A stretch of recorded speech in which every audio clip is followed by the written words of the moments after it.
It's time, a new season, and I'm very excited. My team, Season 7, the last dance, the final season is here. Round number 1 at Bahrain. If you haven't seen the pre-season episode, link up in the top right. Go check it out, guys, as there's quite a few things in that one I want you to watch. You can see all the new car liveries, our car in detail, and the calendar, all that good stuff. So yeah, go check that one out. And also, of course, a new teammate, driver transfers, and plenty more information. Now, we got straight down to business in Bahrain, round 1 of the season. Here is the camera I'm going to use this season. I did notice last year a lot of you missed the kind of the viewing of the helmet. You couldn't see the helmet with the old camera, so I've decided to change it, and these are my settings. This is for the Mercedes car, so bear that in mind. But yeah, write those down and feel free to give those a go. Now, we jump into the weekend, and I'm going to go through the process here of adjusting my setup. So what I'm using is actually a Paul Ricard setup, and I'm going to adjust it to Bahrain, as I don't actually have a Bahrain setup.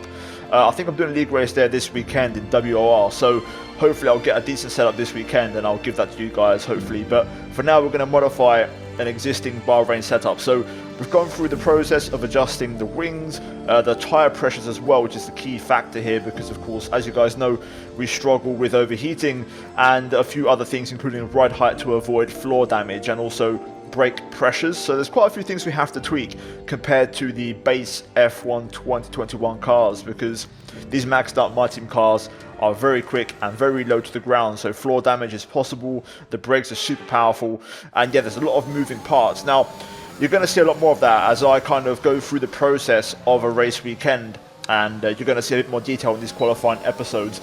Now, we jump into Q1, and you can see straight away on my first lap, I made a bit of a mistake at the turn 10 hairpin. The final corner as well, I went in a bit too early, took a bit too much inside curb, and that kind of delayed my exit. So it wasn't a terrible first lap, but it wasn't up to standard. We set a 23.0, and we're only ahead of Mick Schumacher and Nikita Mazepin, and that kind of sent alarm bells ringing straight away. I had enough fuel and decent enough tyre temperatures that I could go for a second consecutive lap, and you can see here, especially through this corner where we ran wide last time, we're already 3/10 up. So we are improving, but not as much as I thought, considering, you know, we're P14 right now, ahead of, you know, Haas, Williams, and behind Alpine and Alfa Romeo. So early signs suggest we might be lacking a bit of pace. Nonetheless, I kept on pushing, and through here I was 4/10 up, but I had a bit of a poor right-hander there, just ran a bit wide, outbroke myself, missed the apex, and we threw away about a 10th. Now though, to the final corner again, we made a mistake here last time. This time we don't quite get the apex, but we do get a much better exit as we didn't hit the inside curb, and we're going to improve by about 4.5 tenths, moving into a 22 mid, which isn't too bad. We go kind of, you know, middle of the pack. I reckon we're safe.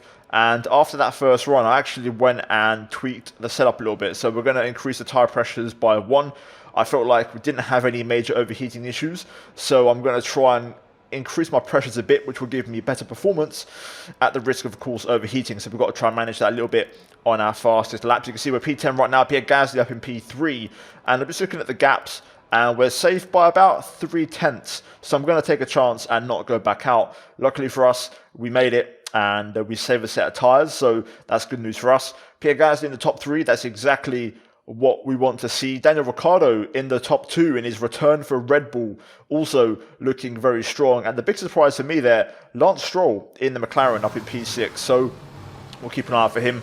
Q2 now though, and we're going to go for a full lap here, as this was a fresh set of tyres with the setup adjustments, and having, you know, taken on board the knowledge from Q1, what we learned, we're going to try and apply that to a lap in Q2. So braking at the 100-meter board down to 3rd gear, getting back on the power through 2 and 3, short shifting 2 gears to clean up the traction through there. DRS open up towards turn number 4, braking as the curve appears on the left, 4th gear, short shift to 5th if necessary, and try to avoid the exit curve. For some reason it really upsets the traction as we go through the downhill rights and left of 6, 7 and 8, which is the hairpin. Easy on the traction here on the exit as we now go towards turn 9 and 10. Very tricky corner here, and easy to lock the left front. We straight line brake and then turn right at the last moment and get the car rotated. DRS open along the back straight, And now we look for the braking point, as we have a bit of a screen freeze there. Braking at about 75 meters, click the inside curb to rotate the nose, and then back on the power. Try and keep it flat through here. We have a slight little lift and a hesitation, and that corner is pretty tough to be flat out with these cars, to be honest. But we do a pretty good job of cleaning it up through the next corner. And now the final kind of double apex right, braking on the curb. This time getting that curb beautifully there. Not too much inside curb, and getting a great exit.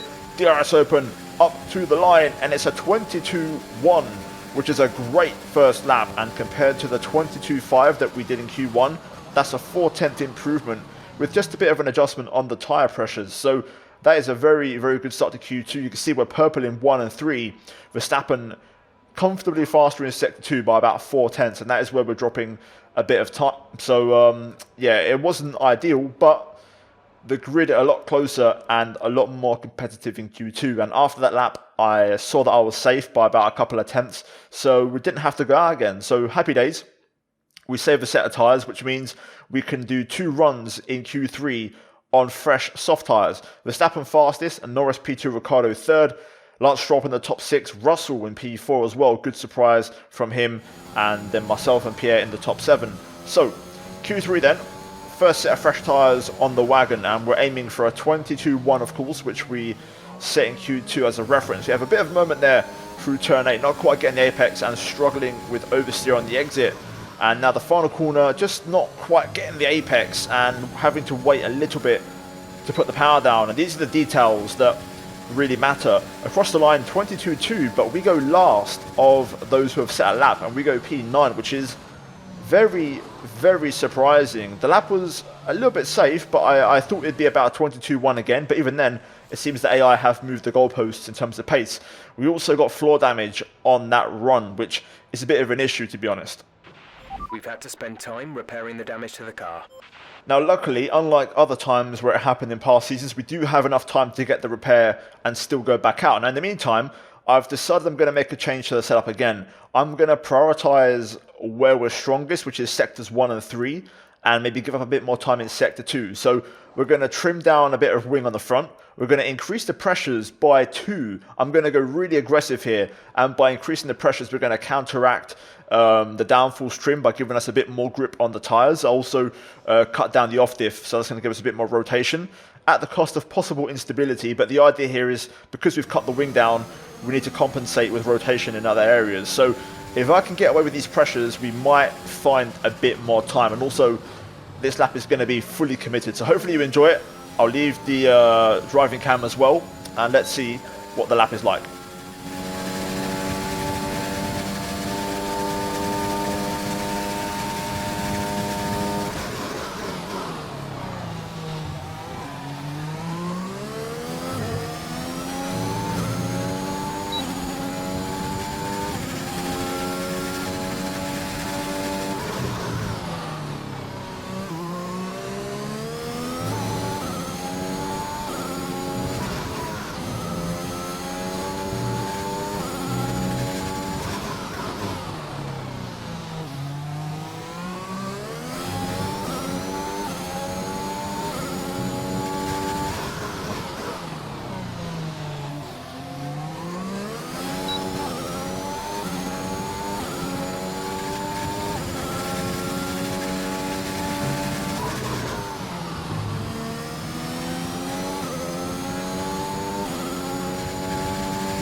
And there we go, what a lap, absolutely on the limit, pretty much the entire way through, and that is much more like it. And the best news of all is that even though we're 4 tenths off Verstappen, we got second place, which is critical for the championship. So very good recovery. There was a bit more time in it. We made a small little mistake in the lap, you may have noticed, in the second sector. Overall, I would say a low 7 is possible, maybe a mid 7, but not a lot more in it. Max really fast today, and you know, on another level, so fair play. Still good qualifying for us. We've got both cars in the top 5 as Pierre gets 5th place and Ricciardo down in P10, so he actually had a bit of an issue in Q3 and dropped a bit of performance, so that's good to see for the constructors. The big surprise, Lance Stroll up in P3, what a performance from him, and yeah, the race looking pretty tasty. Verstappen on pole and we're P2, and we'll see what happens in the race tomorrow. For now though guys, that is going to be it for this one and for qualifying under this new format. Give it a chance, hopefully you enjoy it. You'll get to see more detail and more of these little things that I do in qualifying with this format. So yeah, leave a like if you enjoyed it, subscribe for more, notifications on for the race tomorrow, and yeah, I'll see you guys then. Until then, take care as always, and massive thanks to channel members for supporting the content, and check out the 2 videos on screen if you haven't seen them already. But that is it for me today, and I'll see all of you in the next one.